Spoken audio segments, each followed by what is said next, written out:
जब देवेंद्र जी की गोद में नर्स ने एक बच्ची को लाकर डाला तो देवेंद्र जी और उनकी मां कामिनी देवी का मुंह बन गया। हालांकि देवेंद्र जी के पहले से दो बेटे थे, लेकिन उन्हें तीसरा भी बेटा ही चाहिए था। देवेंद्र जी की परवरिश जिस परिवार में हुई थी, वहां बेटियों को सिवाय बोझ के और कुछ भी नहीं समझा जाता था। बेटियों का पैदा होना एक घाटे का सौदा होता था। बेटियों को पाल पोस कर बड़ा करो, फिर तमाम दहेज के साथ उन्हें दूसरों के घर सजाने के लिए भेज दो। इस मानसिकता वाले देवेंद्र जी ने कभी अपनी बेटी गौरी को अपने बेटों की तरह प्यार नहीं दिया। देवेंद्र जी की पत्नी माया जी कभी अपनी बेटी गौरी को सीने से लगा लेती तो इसे पराए घर जाना है, इससे ज्यादा मोह ना कर बोलकर अपनी पत्नी को भी टोक देते। इसके पंख कतर के रखना, नहीं तो सर पर बैठ जाएगी।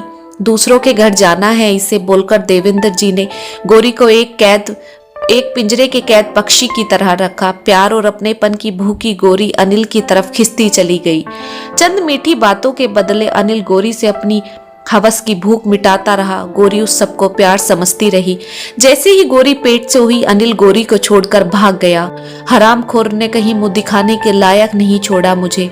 माया अभी दाई से इसका बच्चा गिरवा के ला। देवेंद्र जी के दहाड़ने की आवाज से पूरा घर भन्ना उठा।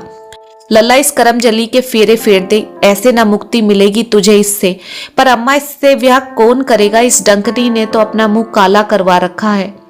तेरी सुमित्रा मौसी की छोरी मर गई, दामाद कब से दूसरी शादी के लिए लड़की ढूंढ रहा है, उससे ही ब्याह दे इसे।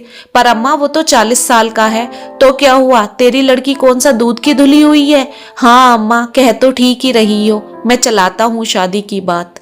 18 साल की गौरी की शादी 40 साल के प्रताप से कर दी गई। गौरी को लगा घर बदल गया तो शायद उसकी परिस्थिति भी बदल जाएगी, मगर घर का काम और प्रताप की शारीरिक जरूरत पूरी करने के सिवाय गौरी का कोई भी वजूद नहीं था उस घर में। प्रताप के 3 बच्चे गौरी से सौतेली माँ जैसा ही व्यवहार करते। प्रताप के पहले से ही 3 बच्चे थे तो प्रताप को बच्चे की कोई जरूरत नहीं थी, इसलिए गौरी को बार बार गर्भपात का दर्द झेलना पड़ता। एक रोज गौरी के कमरे का दरवाजा खुला तो सबकी आंखें फटी की फटी रह गई। गौरी दुनिया को छोड़कर जा चुकी थी, मगर छोड़ गई थी एक खत अपनी माँ के नाम। माँ, तू भी तो एक लड़की ही थी, फिर तू क्यों नहीं मेरा दर्द समझ सकी? कभी तो भाइयों की तरह मुझे सीने से लगाया होता, कभी तो ठोकर लगने पर तूने मुझे उठाया होता। आज मेरी गौरी की पसंद का खाना बनाया है, कभी तो ये कहा होता। जमाने में क्या अच्छा है क्या बुरा है, कभी तो समझाया होता, तो शायद किसी ने मुझे अपनी हवस का शिकार न बनाया होता। काश तू लड़ पड़ती एक बार बाप से मेरे हक के लिए, तो तेरी गौरी को इस दुनिया से न जाना होता।